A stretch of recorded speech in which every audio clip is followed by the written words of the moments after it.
सोचिए दोस्तों, अगर आपकी लाइफ का हर एक फैसला आपके हाथों से छीन लिया जाए तो कैसा लगेगा आपको। अगर कोई आपको ये बताए कि आप क्या बोल सकते हैं, क्या पहन सकते हैं, कौन से सपने देख सकते हैं और कौन से नहीं, तो क्या ये जीना होगा। सदियों से इंसान अपने ऊपर चलने वाले नियम, कानून और हुकूमत को समझने की कोशिश करता आया है। कभी ताज पहने हुए राजाओं ने शाही फरमान सुनाए, कभी एक शख्स के हाथ में पूरे मुल्क की ताकत थी, कभी धर्म के नियम ने रास्ते तय किए और कभी जनता के वोट ने सरकार बनाई। हर सिस्टम अपने साथ एक कहानी लाया, कभी इंसाफ, बराबरी और आज़ादी की, तो कभी जुल्म, दबाव और डर की। लेकिन सवाल ये है, कौन सा सिस्टम सच में लोगों के लिए होता है। कौन सा सिस्टम आपको ये हक देता है कि आप अपनी ज़िंदगी अपने तरीके से जी सकें। और क्या हमारी डेमोक्रेसी वाकई में उतनी स्ट्रांग है जितनी हम सोचते हैं, या इसमें भी कुछ कमियां हैं जो हमें समझनी चाहिए।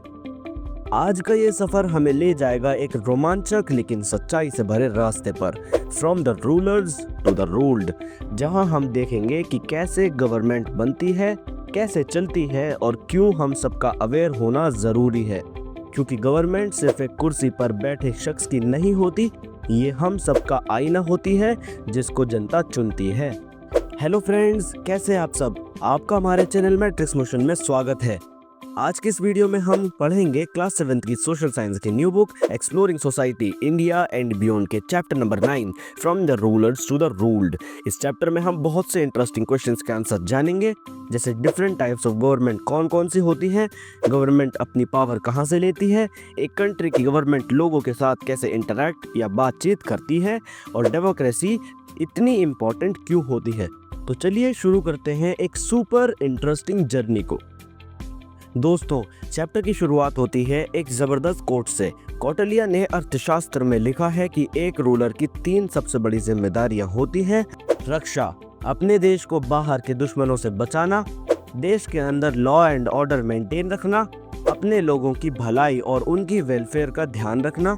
सिंपल शब्दों में, एक अच्छा लीडर सिर्फ कुर्सी पर बैठकर हुक्म नहीं चलाता, बल्कि अपने लोगों की सुरक्षा, उनके कानूनी अधिकार और उनकी सुख शांति का जिम्मा उठाता है। दोस्तों, आपको याद होगा क्लास 6 में हमने गवर्नमेंट के बारे में पढ़ा था, लेकिन आज हम उसे थोड़ा और डिटेल में समझेंगे। गवर्नमेंट बेसिकली एक ऐसा सिस्टम होता है जो हमारे देश को चलाता है, लॉ एंड ऑर्डर मेंटेन करता है और इंश्योर करता है कि सोसाइटी में शांति, स्टेबिलिटी और सिक्योरिटी बनी रहे। यही गवर्नमेंट दूसरी कंट्रीज के साथ हमारे रिलेशंस हैंडल करती है, नेशनल डिफेंस का ध्यान रखती है और हमें ज़रूरी सर्विसेज देती है, जैसे एजुकेशन, हेल्थ केयर और रोड्स। इकोनॉमी को मेंटेन करना, नए जॉब्स क्रिएट करना और लोगों की वेलफेयर के लिए काम करना, ये सब भी गवर्नमेंट की रिस्पॉन्सिबिलिटी होती है। इंडिया में हमारे पास एक डेमोक्रेटिक फॉर्म ऑफ गवर्नमेंट है, जहां लोग अपने रिप्रेजेंटेटिव्स को वोट से चूज करते हैं। लेकिन इंटरेस्टिंग बात यह है कि सभी डेमोक्रेसीज एक जैसे काम नहीं करती, और दुनिया में कुछ और कंट्रीज में डेमोक्रेसीज के अलावा भी अलग अलग टाइप्स ऑफ गवर्नमेंट होती हैं। इस चैप्टर में भी हम यही देखेंगे कि कैसे डिफरेंट गवर्नमेंट्स काम करती हैं, उनमें क्या डिफरेंसेस होते हैं और कौन से तरीके से वो अपने लोगों के लिए डिसीजंस लेते हैं। What is democracy? दोस्तों, डेमोक्रेसी का मतलब होता है रूल ऑफ द पीपल, यानी पावर और अथॉरिटी का असली सोर्स होता है ये देश के लोग। इस कॉन्सेप्ट को समझने के लिए सोचिए अपने स्कूल का एक एग्जाम्पल। स्कूल में कितनी सारी एक्टिविटीज़ होती हैं, टाइम टेबल बनाना, स्पोर्ट्स ऑर्गेनाइज करना, लंच सर्व करना, असेंबली के लिए स्पीकर्स डिसाइड करना, नो बैग डे प्लान करना, लिस्ट खत्म ही नहीं होती। अब हेड टीचर ने सोचा कि एक स्टूडेंट कमेटी बनाई जाए जो रूल्स बनाने, उन्हें फॉलो करवाने और काम को स्मूथली चलाने के लिए हेल्प करे। कमेटी में कौन होगा? 3 आइडियाज़। पहला, हर स्टूडेंट कमेटी का पार्ट बन जाए, लेकिन ये मैनेज करना मुश्किल होगा। दूसरा, हेड टीचर खुद स्टूडेंट्स चूज करे, लेकिन इसमें सबकी आवाज़ नहीं सुनाई देगी। तीसरा, हर ग्रेड के स्टूडेंट्स अपने रिप्रेजेंटेटिव को वोट से चूज करें जो अपनी क्लास की नीड्स को बेस्ट रिप्रेजेंट करे। और यही मेथड सबसे डेमोक्रेटिक होगा, क्योंकि इसमें हर ग्रेड की आवाज़ होती है, हर ग्रुप का ओपिनियन होता है और डिसीजन फेयर होते हैं। बिल्कुल इसी तरह एक कंट्री में लोग अपने लीडर्स को चूज करते हैं ताकि वो उनकी आवाज़ को सरकार तक पहुंचा सके। Functions of democracy. दोस्तों, जैसे स्कूल कमेटी के कुछ इंपॉर्टेंट काम होते हैं, वैसे ही गवर्नमेंट के भी अपने 3 बड़े काम होते हैं जिन्हें हम फंक्शंस ऑफ गवर्नमेंट कहते हैं। सबसे पहले आता है लेजिस्लेटिव फंक्शन। ये वो प्रोसेस है जिसमें रूल्स बनाए जाते हैं जो पूरे देश को चलाने का फ्रेमवर्क देते हैं। फिर आता है एग्जीक्यूटिव फंक्शन, जिसमें गवर्नमेंट उन रूल्स को इम्प्लीमेंट करती है और इंश्योर करती है कि देश उनके हिसाब से स्मूथली चले। और तीसरा है जुडिशियल फंक्शन। ये चेक करता है कि रूल्स का पालन हो रहा है या नहीं, और अगर कोई तोड़ता है तो उसके अगेंस्ट एक्शन लिया जाए। डेमोक्रेसी में जैसे स्कूल में स्टूडेंट्स वोट करके अपने रिप्रेजेंटेटिव्स को चूज करते हैं, वैसे ही लोग अपने लीडर्स को इलेक्ट करते हैं जो उनकी तरफ से कंट्री को गवर्न करे। अब्राहम लिंकन ने डेमोक्रेसी को डिफाइन किया था as government of the people, by the people, for the people, यानी एक ऐसी सरकार जो लोगों से बनती है, लोगों के लिए काम करती है और जिसका कंट्रोल आखिर में लोगों के हाथ में ही होता है। What makes governments different? दोस्तों, हर कंट्री का अपना एक अलग हिस्ट्री, कल्चर और गोल्स होते हैं, इसलिए हर कंट्री की गवर्नमेंट भी थोड़ी डिफरेंट होती हैं। तो चलिए जानते हैं वो क्या फैक्टर्स हैं जो गवर्नमेंट को डिफरेंट बनाती हैं। First, who gets to decide that this is the government. सबसे बेसिक डिफरेंस ये होता है कि किसी भी कंट्री में कौन डिसाइड करता है कि ये हमारी गवर्नमेंट है। डेमोक्रेसी जैसे इंडिया में लोग अपने वोट से गवर्नमेंट को चूज करते हैं और वही लोग गवर्नमेंट को पावर देते हैं। थियोक्रेसी में पावर का सोर्स होता है रिलीजन और रिलीजियस लीडर्स। ये डिसाइड करते हैं कि कौन रूल करेगा। इसका मतलब ये हुआ कि अथॉरिटी का सोर्स हर सिस्टम में अलग होता है। Second, how is the government formed. Government बनाने का तरीका भी हर जगह डिफरेंट होता है। डेमोक्रेसी में मोस्टली इलेक्शंस के जरिए रिप्रेजेंटेटिव्स चूज किए जाते हैं। मोनार्की में किंग्स और क्वींस के फैमिली मेंबर्स ही अगले रूलर बन जाते हैं। ये पोस्ट फैमिली में ही चलती रहती है। कुछ जगह और भी तरीके होते हैं गवर्नमेंट बनाने के, और डेमोक्रेसीज में भी इलेक्शंस का मेथड अलग हो सकता है। What are the different parts of the government and what do they do? Her government के कुछ इंपॉर्टेंट पार्ट्स होते हैं जो अलग अलग काम करते हैं। लेजिस्लेटिव, ये रूल्स और लॉज बनाता है जो कंट्री को चलाने का फ्रेमवर्क देते हैं। एग्जीक्यूटिव, ये इन रूल्स को इम्प्लीमेंट करता है और इंश्योर करता है कि कंट्री उनके हिसाब से काम करे। जुडिशरी, ये देखता है कि रूल्स फॉलो हो रहे हैं या नहीं, और अगर कोई इसे तोड़ता है तो उसके खिलाफ एक्शन लेना है कि नहीं। कुछ कंट्रीज़ में ये 3 पार्ट्स इंडिपेंडेंट होते हैं, जबकि कुछ में ये एक ही बॉडी कंट्रोल करती है। ये कैसे काम करेंगे, ये यूजुअली एक इम्पॉर्टेंट डॉक्यूमेंट कॉन्स्टिट्यूशन में लिखा होता है। गवर्नमेंट का फाइनल एम होता है अपने देश के लिए काम करना, लेकिन हर गवर्नमेंट के गोल्स अलग हो सकते हैं। इंडिया जैसी डेमोक्रेसीज इक्वालिटी, फ्रीडम और प्रोस्पेरिटी फॉर ऑल का टारगेट रखती है। कुछ गवर्नमेंट सिर्फ एक ग्रुप या फैमिली के बेनिफिट के लिए काम करती हैं, यानी गवर्नमेंट के काम और गोल से पता चलता है कि वो सिर्फ कुछ लोगों के लिए है या पूरी कंट्री के लिए। Democratic governments around the world. Democracy में पावर लोगों के हाथ में होती है और लोग अपने लीडर्स को वोट करके चूज करते हैं। इस चैप्टर के पार्ट में हम देखेंगे कि डेमोक्रेसी के भी अलग अलग टाइप्स होते हैं, लेकिन उससे पहले हमें समझना होगा कि हर डेमोक्रेसी कुछ फंडामेंटल प्रिंसिपल्स पर बेस्ड होती है जो इसे स्ट्रॉन्ग बनाती हैं। तो आइए समझते हैं इन्हें। Fundamental principles of democracy are, first, equality. Democracy में सब इक्वल होते हैं, चाहे आप लड़के हो या लड़की, अमीर हो या गरीब, सबको सेम रिस्पेक्ट मिलती है, सेम अपॉर्चुनिटीज़ मिलती हैं और सब लॉ के सामने बराबर होते हैं।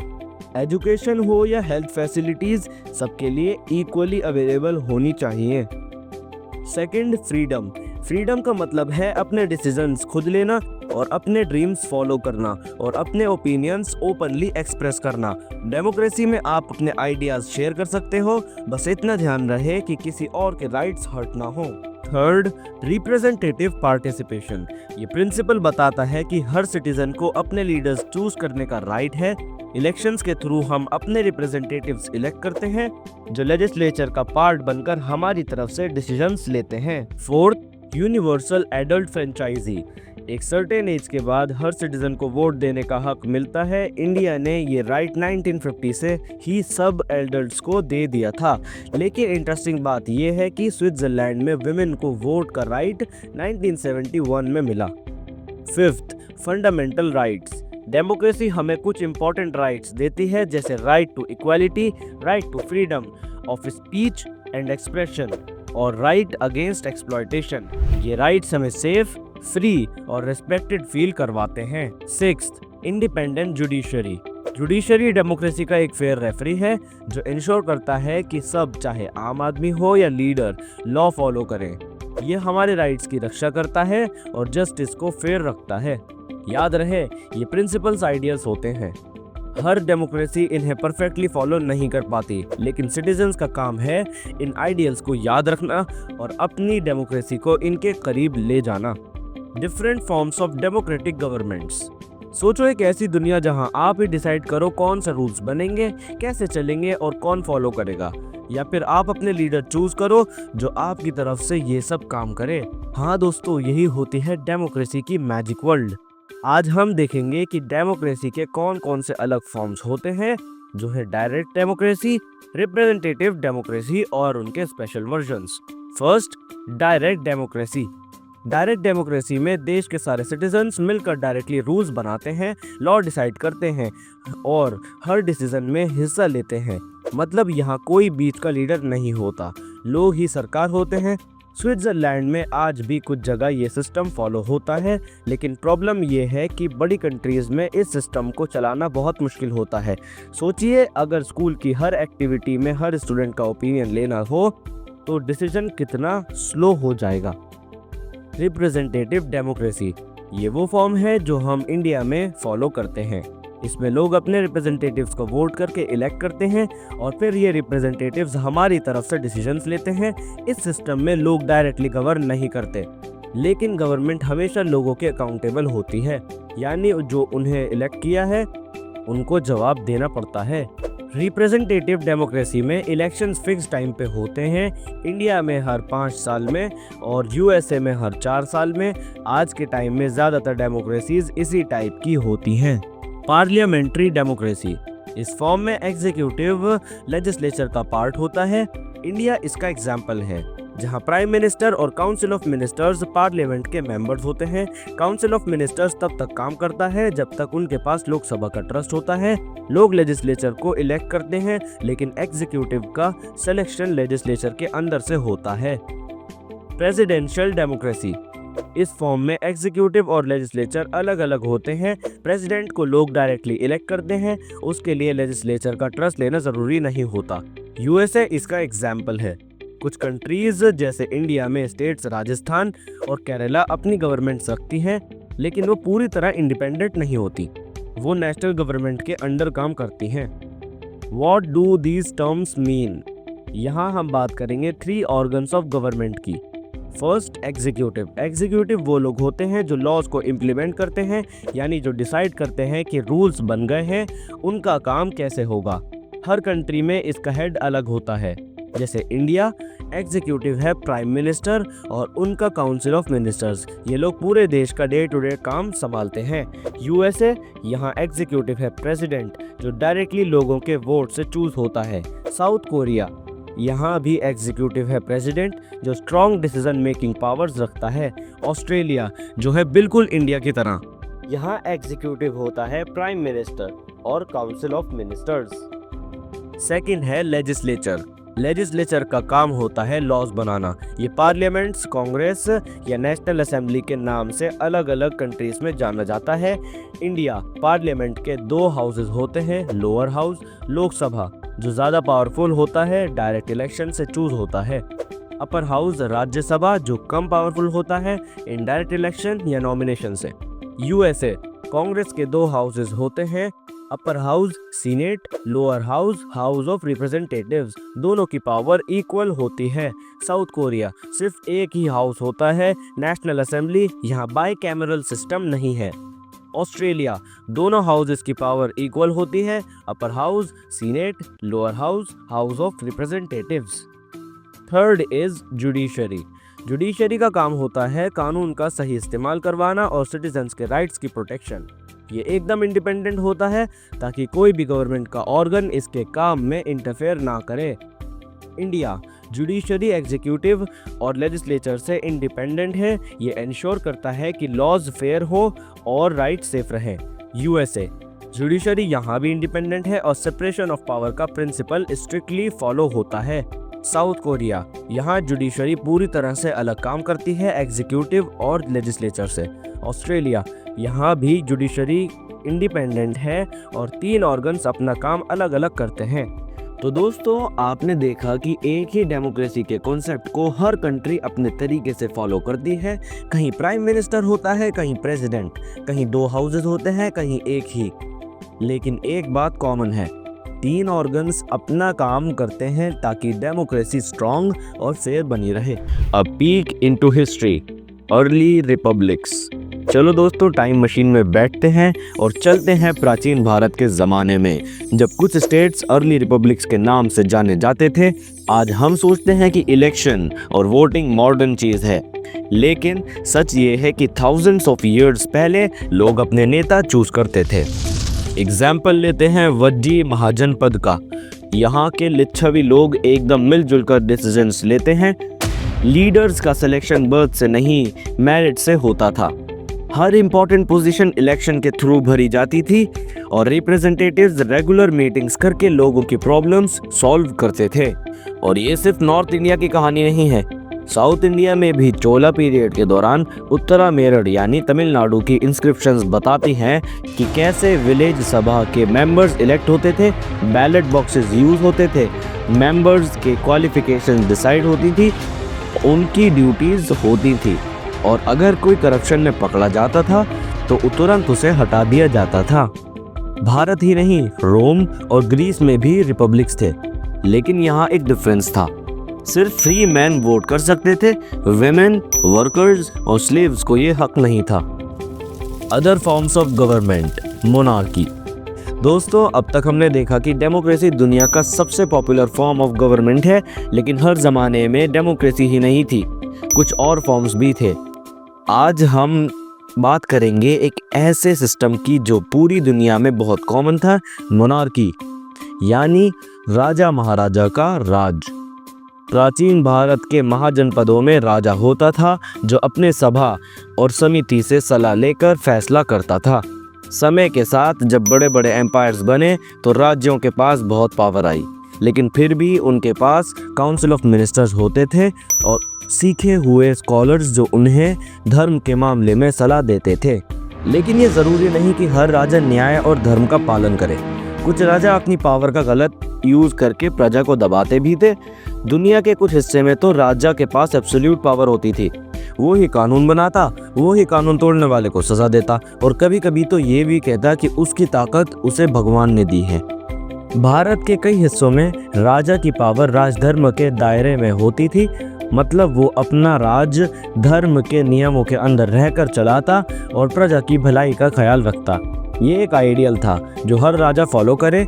ये ज़रूरी नहीं था, लेकिन ये उनका कर्तव्य माना जाता था। तो चलिए 2 बड़ी ही इंटरेस्टिंग स्टोरीज के ज़रिए से समझते हैं। कहानी 1, भीष्म का उपदेश। महाभारत की शांति पर्व में जब भीष्म अपने अंतिम समय बेड ऑफ एरोज पर लेटे थे तो उन्होंने युधिष्ठिर को राजा के कर्तव्य समझाए।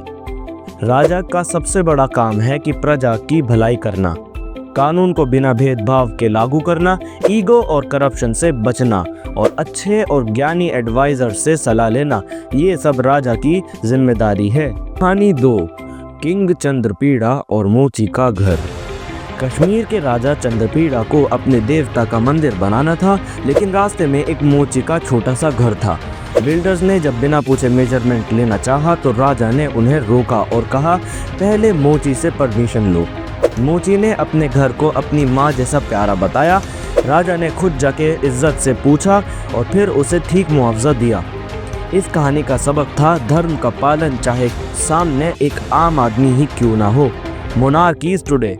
दोस्तों आज भी दुनिया के कुछ हिस्सों में राजा महाराजाओं का राज है, जिसे हम मोनार्की कहते हैं।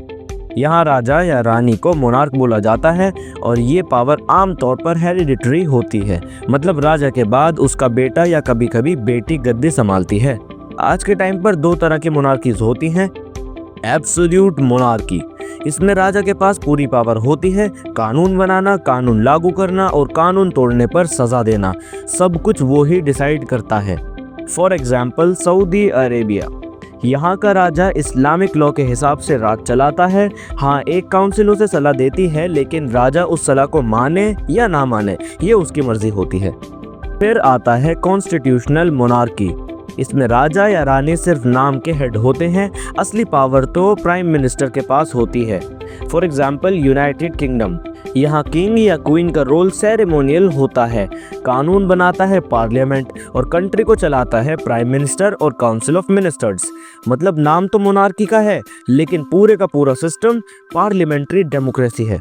Other forms of government, first theocracy, for example Iran, यहाँ कॉन्स्टिट्यूशन इस्लाम के प्रिंसिपल्स पर बेस्ड है।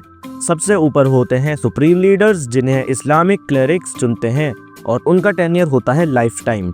साथ ही यहाँ एक इलेक्टेड प्रेसिडेंट और पार्लियामेंट भी होते हैं जो डेली गवर्नेंस संभालते हैं। अफगानिस्तान और वेटिकन सिटी भी थियोक्रेसी के एग्जाम्पल्स हैं। सेकेंड इज डिक्टेटरशिप, इस सिस्टम में एक पर्सन या छोटा सा ग्रुप के पास पूरी पावर होती है, कोई कॉन्स्टिट्यूशन या लॉ उन्हें रोक नहीं सकता। For example Adolf Hitler, Germany 1933, power आते ही ऑपोजिशन खत्म कर दिया, वर्ल्ड वॉर सेकंड शुरू कर दी और लाखों लोगों की मौत का जिम्मेदार बना, इंक्लूडिंग हॉलोकॉस्ट। दूसरा एग्जाम्पल है ईदी आमिन का, जो युगांडा से है, जिसने हजारों लोगों का खून किया और इंडिया के कई लोगों को अपना देश छोड़ना पड़ा।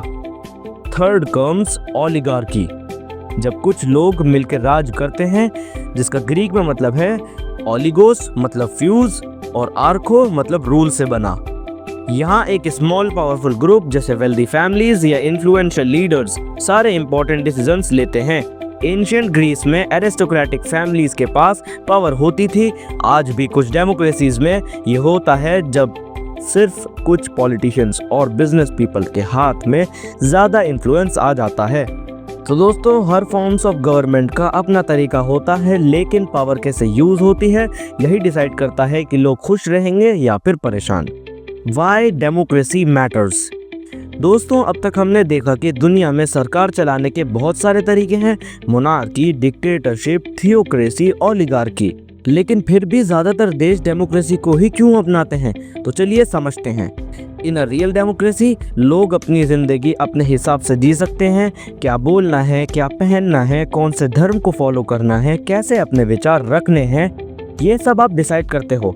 बस शर्त ये है कि आप किसी और के राइट्स को हर्ट ना करें। सबसे बड़ी बात, पीपल चूज देयर गवर्नमेंट, और अगर सरकार अपना काम ठीक से नहीं करती तो इलेक्शंस के जरिए लोग अपने लीडर्स बदल सकते हैं।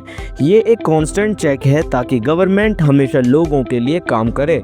डेमोक्रेसी का असली मकसद है सभी लोगों की वेलबींग, इसलिए आज दुनिया के आधे से ज़्यादा देश ने डेमोक्रेसी को अपनाया हुआ है।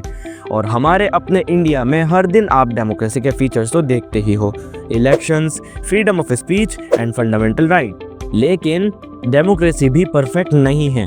करप्शन, अमीर गरीब का गैप, कुछ लोगों का ज़्यादा कंट्रोल, जुडिशरी की इंडिपेंडेंस का कम होना, मीडिया का मिसयूज़, ये सब प्रॉब्लम्स आ सकती हैं।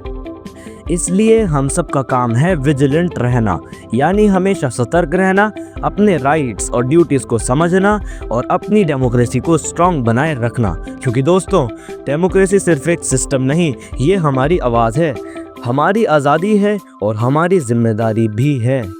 तो दोस्तों, अगर आपको ये वीडियो अच्छी लगी हो तो लाइक ज़रूर करें और अपने फ्रेंड्स और रिलेटिव्स के साथ शेयर करना ना भूलें। और ऐसी ही और इंटरेस्टिंग और इजी टू अंडरस्टैंड वीडियोस के लिए हमारे चैनल मैट्रिक्स मोशन को सब्सक्राइब करें और बेल आइकन दबाना मत भूलना, ताकि आपको हर नई वीडियो तुरंत मिल जाए।